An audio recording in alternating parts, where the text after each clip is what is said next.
একজন নারীর ইন্তেকাল হয়ে গেল। তার জানাজার জন্য কবরস্থানে আনা হলো।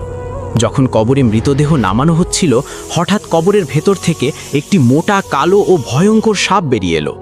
মানুষ ভয়ে আতঙ্কিত হয়ে পড়ল এবং সঙ্গে সঙ্গে সেই কবরটি বন্ধ করে দেয়া হলো। এরপর আরেকটি কবর খোঁড়া হলো। দেখা গেল কবরটি পরিষ্কার, কিন্তু মৃতদেহ নামাতে যেতেই সেই একই সাপ আবার বেরিয়ে এলো। এবার মানুষ সত্যিই ভয়ে কাঁপতে লাগলো। তৃতীয়বার আরেকটি কবর তৈরি করা হলো, কিন্তু মৃতদেহ নামানোর মুহূর্তেই আবার সেই একই সাপ কবর থেকে বেরিয়ে এলো। তখন সবাই বুঝতে পারল এই সাপ যেন পিছু ছাড়ছে না। মানুষ ভাবতে লাগলো, এখন কি করা হবে, দাফন করা হবে নাকি নয়। এই আলোচনা চলছিলই, এমন সময় সাপটি কবর থেকে বেরিয়ে এসে বাইরে বসে পড়ল, যেন সে কোনো কিছুর অপেক্ষা করছে। মানুষ যখনই মৃতদেহ কবরে নামালো, ঠিক সেই মুহূর্তে সাপটি বিদ্যুৎ গতিতে ঝাঁপিয়ে পড়ে সরাসরি সেই নারীর জিহ্বা কামড়ে ধরল। মানুষের চিৎকারে চারদিক কেঁপে উঠল। কেউ বিশ্বাস করতে পারছিল না তাদের চোখের সামনে কি ঘটছে। জানা যায় সেই নারীর স্বামীও উপস্থিত ছিলেন। সবাই তার দিকে তাকালো।